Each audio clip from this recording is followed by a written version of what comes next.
Hello friends, welcome to GK विप्स। So friends, आपत्तियां लगा रहे होंगे आप लोग, और आपत्तियां लगाने में बहुत ही कम समय बच रहा है। तो फ्रेंड्स, फटाफट एक बार फाइनल जो है वो एनालिसिस कर लेते हैं कि कौन से सोर्सेज से आपत्तियां लगाएं और किन प्रश्नों में आपत्तियां लगाएं। क्या फाइनल उसमें जो टच निकल करके आ रहा है वो देख लेते हैं।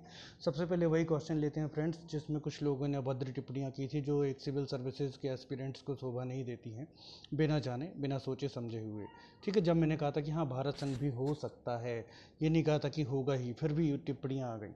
तो फ्रेंड्स, क्वेश्चन था कि भारत शासन अधिनियम 1935 के तहत भारत में किस प्रकार की शासन प्रणाली स्थापित की गई थी। तो फ्रेंड्स, इसके लिए जो सबसे पहला सोर्स दे रहा हूँ वो है D Basu. Okay, D Basu की बुक है, और डी बसु की बुक में इसमें स्पष्ट उल्लेख है कि 1935 के अधिनियम के द्वारा जिस शासन प्रणाली की व्यवस्था की गई थी उसके मुख्य लक्षण थे परिसंघ और प्रांतीय स्वायत्तता। अखिल भारतीय संघ नहीं है, आगे भी दिया हुआ है। 1935 के अधिनियम में परिसंघ की स्थापना की गई थी, जिसमें इकाइयां थी प्रांत और देशी रियासतें। तो परिसंघ की व्यवस्था की गई थी, मतलब भारत संघ की, ना कि अखिल भारतीय संघ की। और भी आपको सोर्सेस चाहिए होंगे फ्रेंड्स, तो मैं आपको ये क्वेश्चन, मतलब आयोग का जो है आंसर शीट सही है, भारत संघ आंसर सही है। दूसरा सोर्स है एनसीईआरटी की बुक। एनसीईआरटी की बुक में आपको दिया गया है कि 1935 ईस्वी के गवर्नमेंट ऑफ इंडिया एक्ट की घोषणा की गई। इस एक्ट के अनुसार भारत एक संघ राज्य बनेगा। क्या बनेगा? संघ राज्य। तो भारत संघ इसका राइट आंसर है। तो बिना सोचे समझे किसी को भी कुछ भी बोलना ठीक नहीं है भाइयों। आप सभी लोगों ने नहीं, किसी एक दो कोई ज्ञानी थे, उन्होंने टिप्पणी की थी। तो ये हो गया फ्रेंड्स। दूसरा हम देखते हैं कलगी तुर्रा। कलगी तुर्रा के लिए मैंने आपको बताया था कि ये मुख्य रूप से निमाड़ का है, और निमाड़ और मालवा दोनों जो क्षेत्र हैं आपस में दोनों अंचल संबंधित हैं, इसलिए मालवा के भी कुछ क्षेत्रों में ये प्रचलित है। लेकिन अगर एक आंसर बताना हो तो उसका आंसर होगा निमाड़। तो फ्रेंड्स, उसमें हम देख लेते हैं, जो सबसे पहले मैं आपको उसका सोर्स दे रहा हूँ वो है हिंदी ग्रंथ अकादमी की पुस्तक। ओके, हिंदी ग्रंथ अकादमी, ठीक है ना। इसमें क्या दिया हुआ है? इसमें दिया हुआ है फ्रेंड्स कि कलगी तुर्रा प्रतिस्पर्धात्मक लोक गायन शैली है, एक प्राचीन लोक गायकी है। इस गायन शैली का एक समय कर्नाटक से लगातार उत्तर प्रदेश तक विस्तार था। निमाड़, मालवा, बुंदेलखंड और मंडला में कलगी तुर्रा गायन मंडलियां अभी भी मौजूद हैं। सबसे पहला कौन सा शब्द आया? निमाड़। तो मुख्य रूप से निमाड़ का है, लेकिन अभी भी डाउट आपको होगा, तो और भी हम ले लेते हैं। तो फ्रेंड्स, ये है टीएमएच, है ना, टीएमएच की बुक है। तो इसमें क्या दिया हुआ है आइए देख लेते हैं। कलगी तुर्रा करके स्पेसिफिक टॉपिक दिया हुआ है। कलगी तुर्रा निमाड़ की प्रतिस्पर्धात्मक लोक गायन शैली है। कहाँ की है? निमाड़ की। अब उसमें एक आंसर बताना है, तो उसका सही आंसर क्या है? निमाड़। कलगी तुर्रा निमाड़ की प्रतिस्पर्धात्मक लोक गायन शैली है, जिसमें दो दल कलगी और तुर्रा होते हैं, जो सवाल जवाब के माध्यम से गायन करते हैं और अपने अपने जो उपासक हैं उनको बड़ा बताने का प्रयास करते हैं। तो इसका सही आंसर क्या है? निमाड़। कलगी तुर्रा का सही आंसर हो जाएगा निमाड़।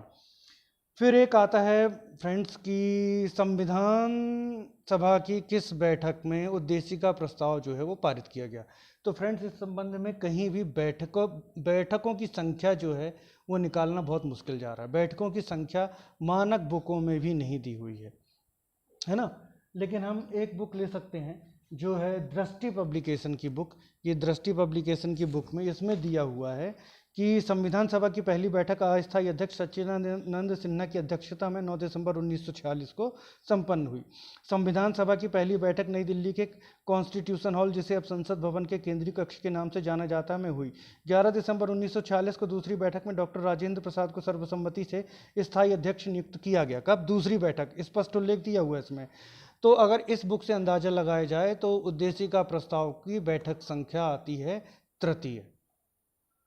तो अब इसमें जो भी वर्णन मिल रहा है, जो भी अभी तक हमको नॉलेज है, वो तीसरी बैठक का ही है। 9 दिसंबर 1946 पहली बैठक, अस्थायी अध्यक्ष सच्चिदानंद सिन्हा चुने गए। 11 दिसंबर 1946 दूसरी बैठक, स्थायी अध्यक्ष राजेंद्र प्रसाद चुने गए।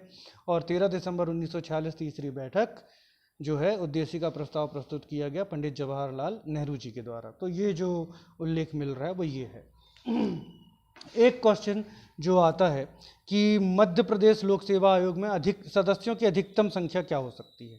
तो देखिए, पहली बात तो ये कि अधिकतम संख्या और वर्तमान संख्या दोनों में अंतर है ना। अधिकतम और संविधान में क्या प्रावधान है? संविधान में कहीं भी राज्य लोक सेवा आयोग में कितने सदस्य होंगे इसका स्पष्ट उल्लेख नहीं है।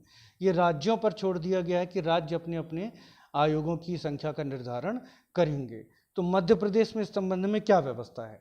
तो मध्य प्रदेश में इस संबंध में क्या व्यवस्था है ये देखने के लिए हम जो है सबसे पहले तो उसी बुक को लेते हैं फ्रेंड्स, जो है हमारी कौन सी बुक? मध्य प्रदेश हिंदी ग्रंथ अकादमी की बुक, ठीक है ना, मध्य प्रदेश हिंदी ग्रंथ अकादमी की बुक। उसमें देख लेते हैं क्या दिया हुआ है। तो इसमें कहीं भी नहीं दिया हुआ है कि मध्य प्रदेश लोक सेवा आयोग में अधिकतम संख्या कितनी होगी सदस्यों की। इसमें सिर्फ इतना दिया गया है कि वर्तमान समय में एक अध्यक्ष और 3 सदस्यों का प्रावधान है, पेज नंबर 506। तो उसमें भी अगर एक अध्यक्ष और 3 सदस्यों को मिला लें तो कुल अध्यक्ष को सदस्यों में गिना जाता है। अब ये डिस्कशन नहीं होता कि अध्यक्ष माना जाएगा कि नहीं, अध्यक्ष भी सदस्य तो माना होता ही है। तो कुल सदस्यों की संख्या कितनी आ रही है? 4। मध्य प्रदेश लोक सेवा आयोग में सदस्यों की संख्या कितनी होगी? 4। किसके हिसाब से? मध्य प्रदेश हिंदी ग्रंथ अकादमी की जो पुस्तक है उस पर लिखा हुआ है, ठीक है ना। तो और इसमें एक छोटी जो नोटबुक है, नोट्स ही हम मान सकते हैं उसको, उसको भी आप देख लीजिए। ये है बुक साहब कौन सी? अरिहंत की, आयोग से रिलेटेड। इसमें क्या दिया हुआ है? इसमें भी स्पष्ट है कि वर्तमान में राज्य लोक सेवा आयोग में मध्य प्रदेश में एक अध्यक्ष और 3 अन्य सदस्य हैं। मतलब सदस्यों की संख्या कितनी है? 4।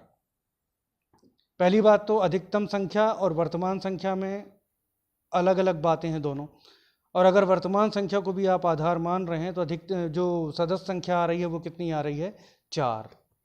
ओके, तो ये हो गया। और एक क्वेश्चन आता है आपका रायगढ़ रामगढ़ जुझार सिंह वाला, वो क्वेश्चन मैं अभी भी सर्च कर रहा हूँ क्योंकि रामगढ़ जो रिलेटेड है वो मूलतः अवंतीबाई से है। अब जुझार सिंह और बाकियों का संबंध कहाँ से, एक उसको प्रॉपर तरीके से सर्च कर रहा हूँ, तो उसका आंसर जो है संभवतः मैं रात तक अपलोड कर दूंगा। दूसरा आता है फॉस्फेटेज परीक्षण। तो ये तो आपको इंटरनेट से ही निकालना पड़ेगा। इंटरनेट में जब आप सर्च करोगे तो फॉस्फेटेज परीक्षण जो है आपको मिलेगा, वो दूध के लिए भी मिलेगा, पानी के लिए भी मिलेगा, मानव रक्त के लिए भी मिलेगा, है ना। सारे के सारे आर्टिकल्स आप चेक कर लो, अलग अलग आर्टिकल्स में दिया हुआ है। तो फॉस्फेटेज परीक्षण दूध से भी संबंधित है, पानी से भी संबंधित है, मानव रक्त से भी संबंधित है। तो उसका आंसर उपर्युक्त सभी होना चाहिए। और आयोग को इन 5-6 क्वेश्चनों में थोड़ा सा ध्यान देकर के सुधार करना चाहिए, क्योंकि गलत उत्तर जो पत्रिका के आधार पर सिलेक्शन देना क्या उचित होगा कि गलत गलत उत्तरों को लिख करके जो है छात्र उत्तीर्ण हो गए और जिन्होंने सही आंसर दिए वो अनुत्तीर्ण हो गए। तो आयोग से बहुत ही नम्र निवेदन है कि आयोग इस पर जो है वो गंभीरता से विचार करे और जो सही उत्तरों को जो है घोषित जो जो उत्तर सही हैं उन्हें घोषित करने का जो है वो कृपा करे। आयोग से निवेदन है ना, मैं निवेदन के रूप में ही कहता हूँ। कई बच्चे इसमें भी हंसी उड़ाने लगते हैं कि भाई आप निवेदन कर रहे हो। हाँ भाई साहब, मैं निवेदन के रूप में ही कहता हूँ, ठीक। अच्छा, 2 क्वेश्चन जो मैंने बताए थे आपको, सहगोरा और मलक्का, दोनों ही एनालिटिकल क्वेश्चन है। अगर आप चाहो कि ये डाटा के रूप में आपको कहीं मिल जाए तो कहीं नहीं मिलेगा।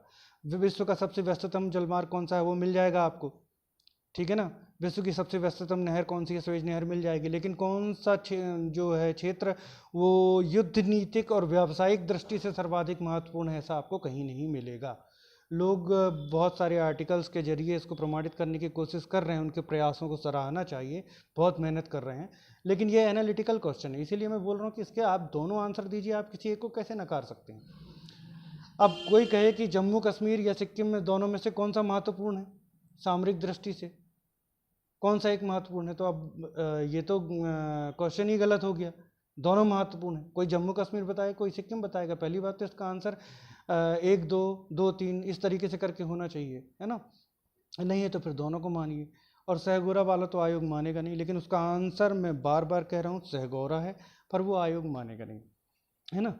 तो ये था फ्रेंड्स, एक क्वेश्चन बचा हुआ रायगढ़ रामगढ़ वाला, मैं उसको अभी सर्च कर रहा हूँ, रात तक मैं उसको अपलोड करूँगा, ठीक है। आप लोगों ने सालों बाद जो है मुझे जो बुक्स आखिर ओपन करा ही दी आपने, आप लोगों के लिए आंसर ढूंढने के लिए, ना जाने कितने सालों बाद मैंने जो ये बुक्स हैं वो ओपन की हैं। तो फ्रेंड्स, मैं एक क्वेश्चन का आंसर लेकर के बाद में आपके पास आऊँगा। तो तब तक के लिए जो आप भी आपत्तियाँ ज़रूर लगाइए। और till then bye, take care.